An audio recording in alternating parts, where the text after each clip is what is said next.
Fred. How are you doing? I am doing fine, thanks, Kisat. Thank you for doing this, and thank you for letting me do this at your beautiful home. You're welcome. Can you introduce yourself, please? Yeah, so my name is Fred Trishono, and I'm an engineer working in San Jose, California, which is also known as the Silicon Valley. That's awesome. What type of engineer?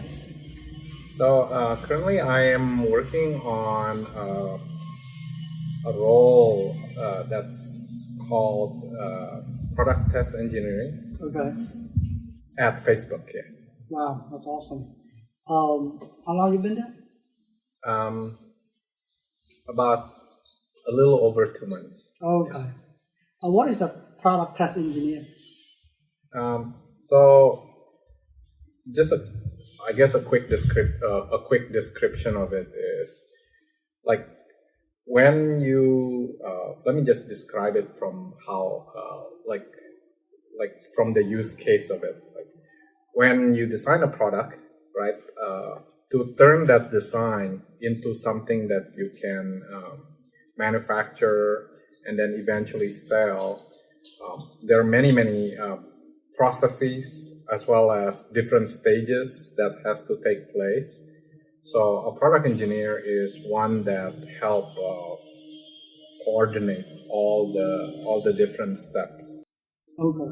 And then the task in the title is essentially creating test programs to make sure that whatever you create in that different stages are tested, so that by the time it gets to productions and get out for sale is working.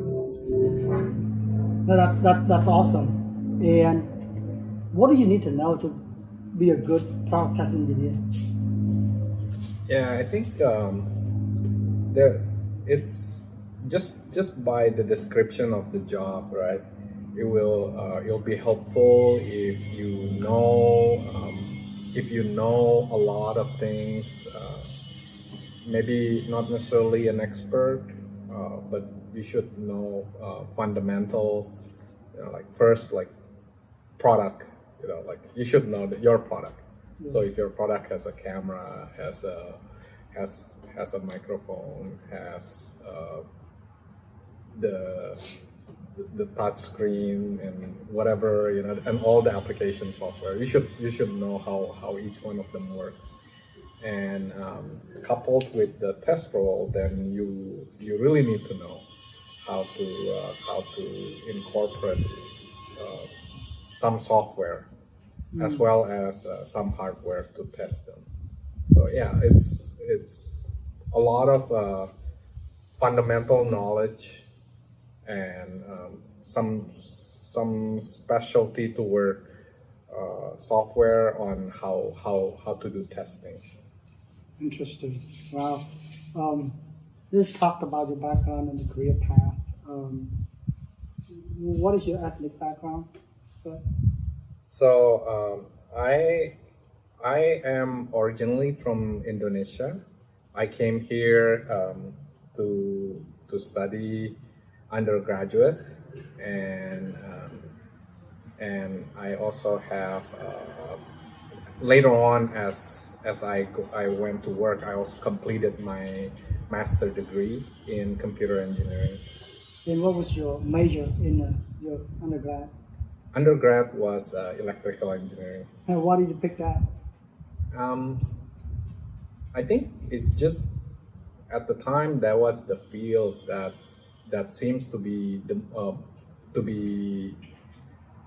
like the hottest field at the time when I was when I was going to the college. Right, semiconductor, right?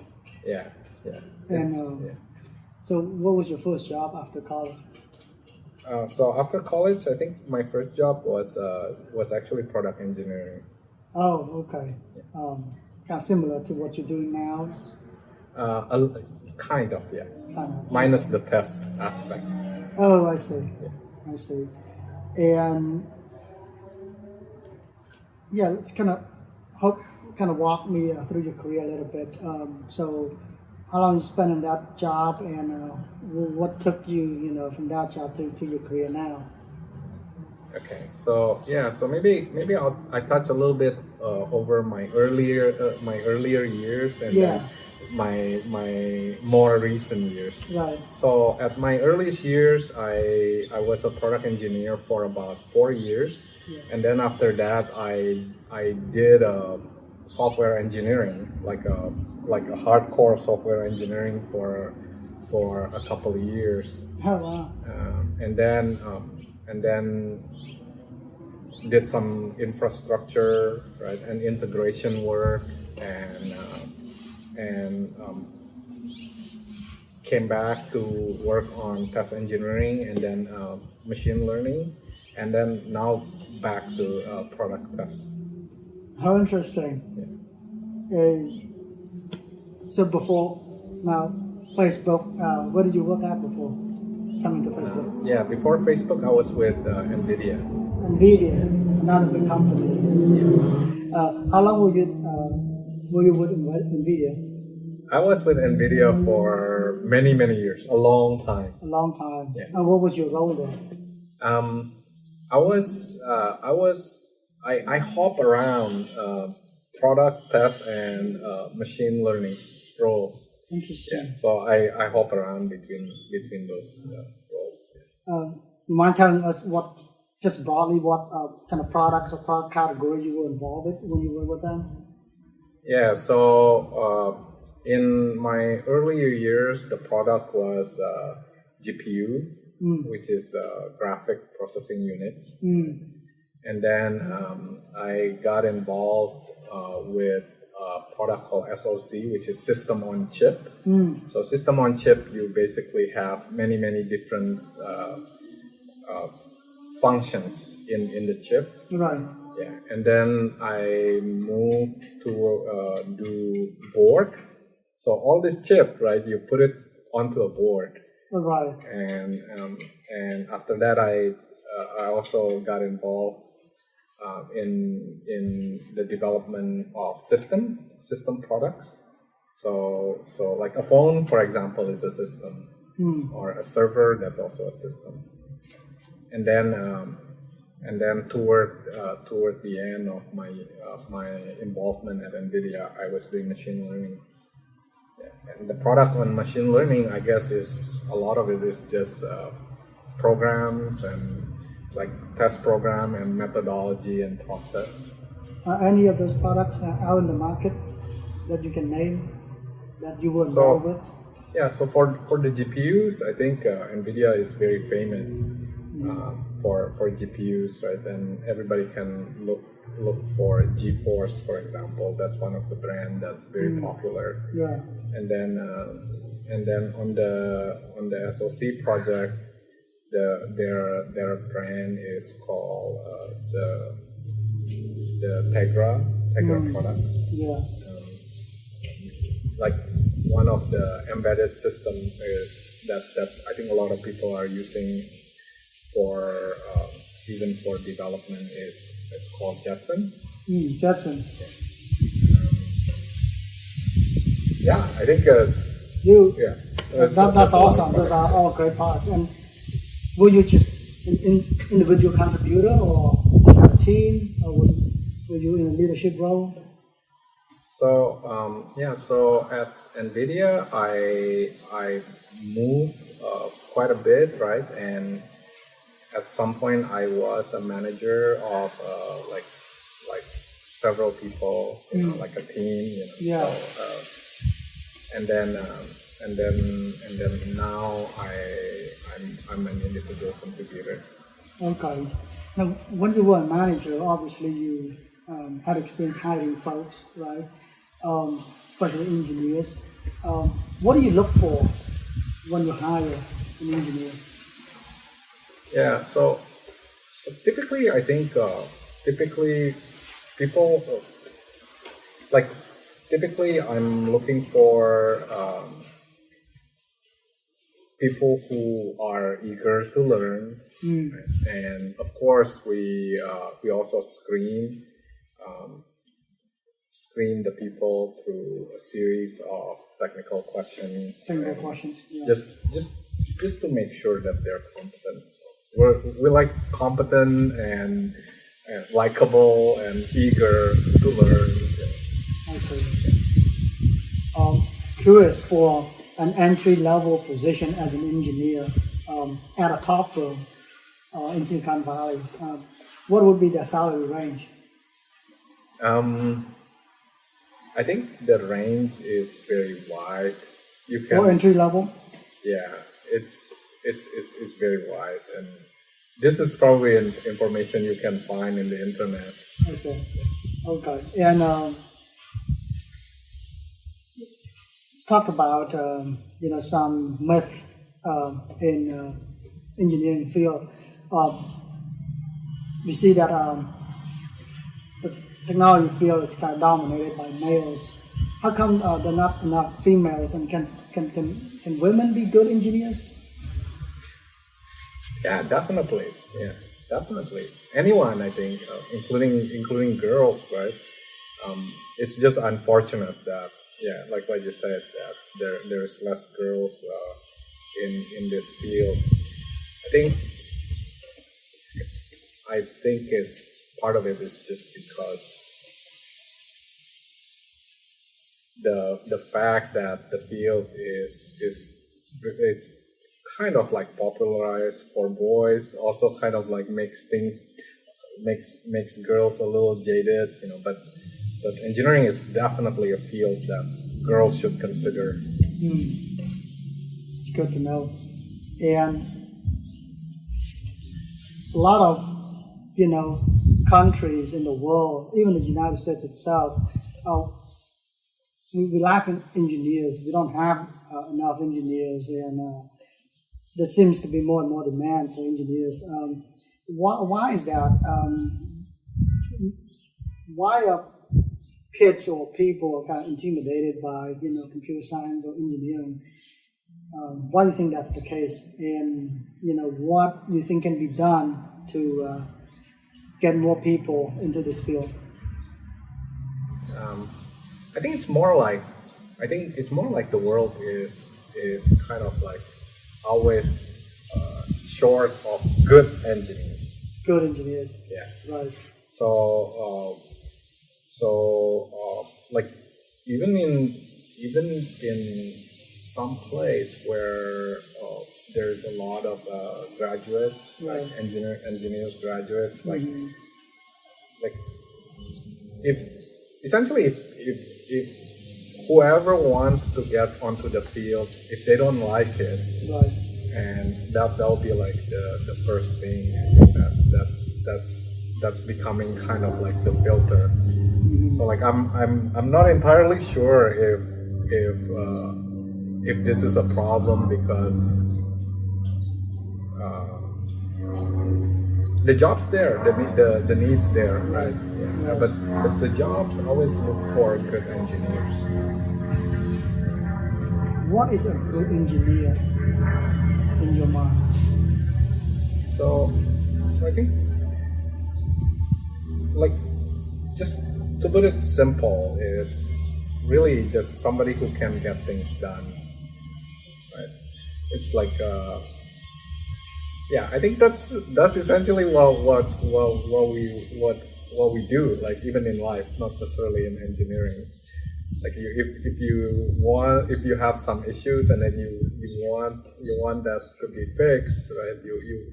You want somebody that helps you, like you want a helper that get things done and fix it. So what if somebody's watching this right now, aspires to become a good engineer? What advice or tips do you have for them? Yeah, so definitely you want to learn, right? You want to develop some passions to the field, learn about it, and then understand just some basic, simple bottom line, like whatever your job is, including engineering, right? Is to try to solve a problem. You have worked at and still work at some of the biggest technology companies in the world. What if somebody wants to work there? What tips do you have? What tips can you give them to kind of set themselves apart from other candidates? For these top firms. Yeah, I think each companies usually they have a screening process. Okay. Right. So you definitely want to understand how the screening process works, and this is something that you can look it up. In today's internet has all the informations, right? And of course, you also want to learn some communication skills. Just because you know how to solve problems or how to go through interview or like demonstrating coding or anything like that. At the end of the day, you have to convey it in a good communications. So, what do you like about your job? Or being an engineer in general? Being an engineer in general? Yeah. So I think being an engineer in general, what I like is you actually come across actual problems, and then you go out there to solve it, right? And either you solve it on your own or you solve it with a team, right? But that's one. The other part that I like is that I have an opportunity, to learn new things as I work across different projects, and yeah, that's very exciting. What do you think is hard about being an engineer? Hard? Yeah, difficult. Yeah, so the things that I like is also hard. Like if you have to learn different things every day, and then you try to solve the different problems. Some of these problems are pretty hard, right? So at the same time, right? The things that you like is also the things that's hard. That's why I guess there is a need. Right. You touched on quality earlier. Why do you think we don't have more quality, graduates? What is missing in our school system or school system around the world?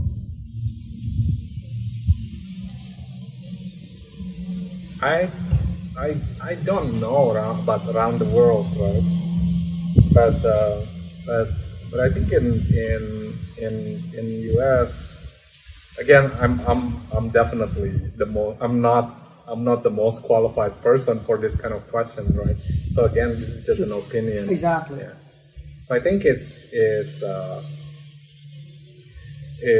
kind of like the same technology that we developed kind of like create a culture where younger generation, I think, like really wants or really see the world to be like a place where instant gratification is something that's there, right? But the truth is that if you are going to create a phone, for example, you have to learn a lot of things. And to learn that things, yeah, you have to study. You have to make sacrifices, probably. Right? Even the best engineers out there, if you really hear whatever their message is, one of the things that they share in common is they work very hard, right? They work harder than anybody else. Like people like Elon Musk, we know that they work harder than everybody else, and of course he's brilliant. Right. Brilliant, and also hard work, basically. Yeah. So it's just the school is there to give you some fundamentals, some basics, right?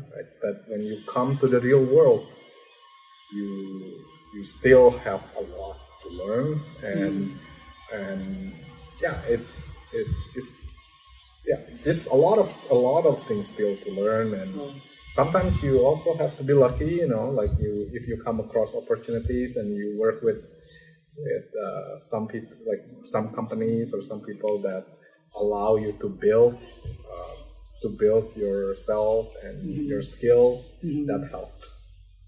Right. What do you think about coding boot camps? Tends to be more intensive, kind of more focused in certain areas versus a traditional 4-year college program. What do you think of those boot camps for someone who wants to become an engineer, software engineer? Yeah, it could help. Yeah, it could help, and especially if the person is somebody that already certain that this is the area that is of their interest. I see. So for parents out there that want to introduce their kids to this field, or hopefully develop a passion in this field, what advice do you have for them? So I think just basic, right? Like the basic has to be taken care of. The basic is like you work out your education well, get a good grades, right? Be good in math, be good in science, and from there, I think you kind of want to make sure that this is the area that you want, because you're gonna be in it. You're gonna have to learn a lot of things, and then sometimes you're gonna have to overcome different challenges, right? And yeah, in order for you to run through all these different things, right? Like you have to have the stamina for it. That's awesome. How young can or should kids start learning about technology? So I think some kids, they know it on their own. Yeah. Of what they want to do, right? As you know, like Bill Gates, he started very young, Right. But not everybody's that way, right? But I think you probably need to give them some guidance and just on the fundamentals first, and then see how they go, right? So the thing about kids, like in my opinion, is that sometimes they just don't know. Right. They don't know. So by giving them a chance, for example, if you send them to like a short course for programming, or just see whether they're interested or not. Right. And I think maybe like sometimes in middle school, so around 12, 13, just expose them. Right. Not to the game or to the usage of the phone, but to the aspect, right? To the engineering aspect. Right. To become a programmer, you have to be good at math. Yeah, I think so. I believe math is critical. Do you use much math as a programmer, or it's important because of kind of the logic and the reasoning behind math that actually helps them become a good programmer? Yeah, I think math is for kids, right? It's kind of like the subjects that first teach them about logics and all the fundamentals needed to build up. Okay. So yeah. So if a kid is not good at math, he cannot become a good engineer?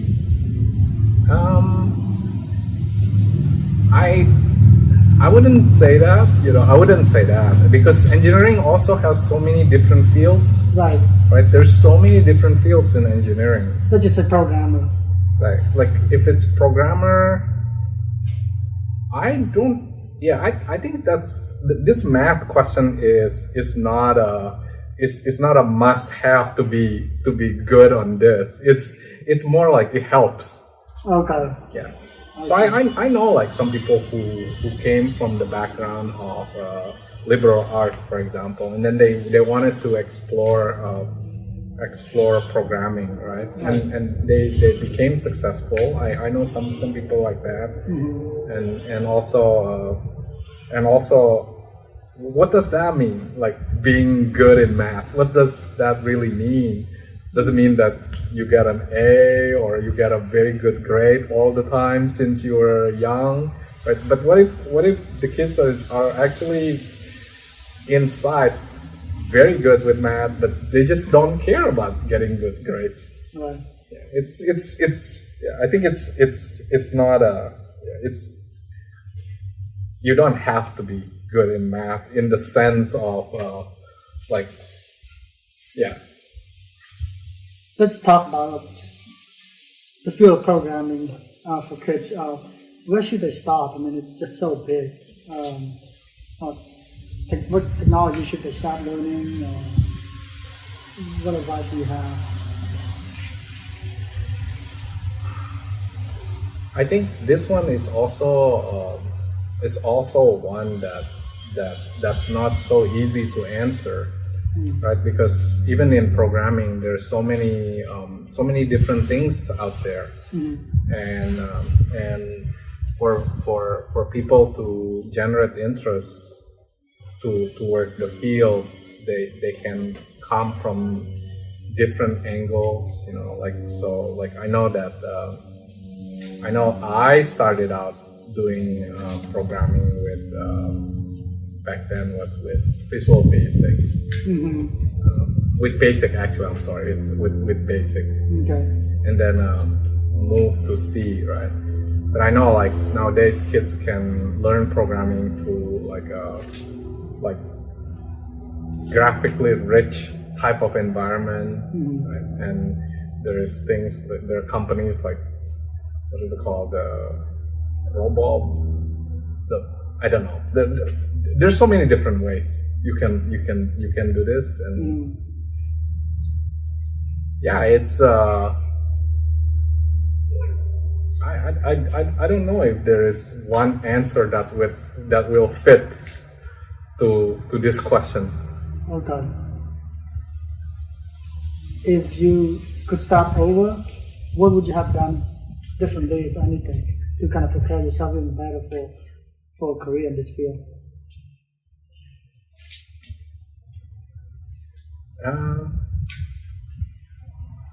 So I love being an engineer in general, right? Yeah. And so I wouldn't change anything there.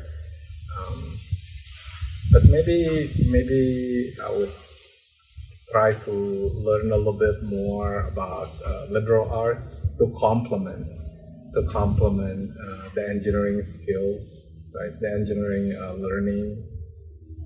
Interesting.